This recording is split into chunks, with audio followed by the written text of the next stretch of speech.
kaunti ya Uasin Gishu.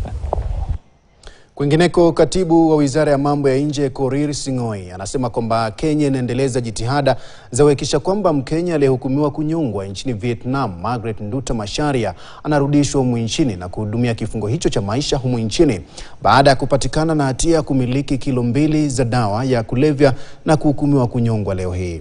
Katibu Korir kupitia mtandao wake wa X amesema kwamba afisi ya ubalozi mdogo huko nchini Vietnam pia umeendeleza majadiliano ya usimamizi wa Vietnam kugeuza hukumu hiyo.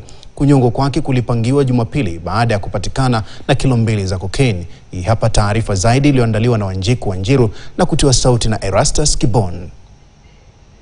Huku muda ukiendelea kuyoyoma kabla ya kunyongwa kwa Margaret Nduta Macharia mwenye umri wa miaka 37 aliyepatikana na hatia ya ulanguzi wa dawa za kulevya nchini Vietnam, familia, marafiki na wanaharakati wameendelea kuiomba serikali ya Kenya kuingilia kati na kuokoa jamaa wao dhidi ya kunyongwa. Nduta ambaye ni Mkenya alihukumiwa na mahakama ya raia katika mji wa Ho Chi Minh nchini Vietnam Alhamisi Machi 6 baada ya kupatikana na hatia ya kusafirisha kilo 2 za kokaini. Familia ya Nduta ilifahamu kuhusu kukamatwa kwake na kuhukumiwa kupitia mtandao mnamo Machi 8 na kuacha katika mshtuko na huzuni.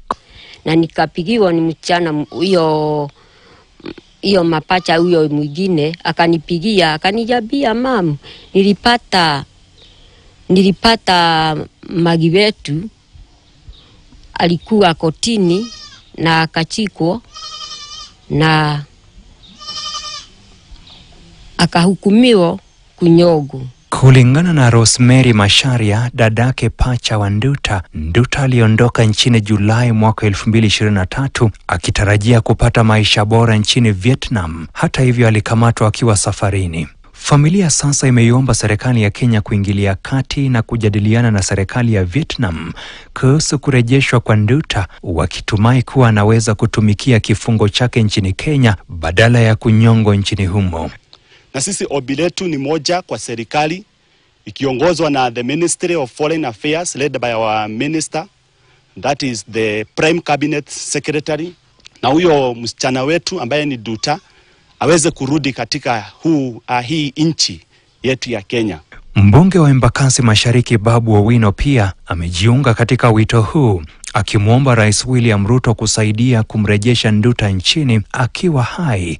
We should not lose a Kenyan, Mr. President. You need to act with speed. You need to help Margaret Nduta. Margaret Nduta should not be hung. Washukiwa 30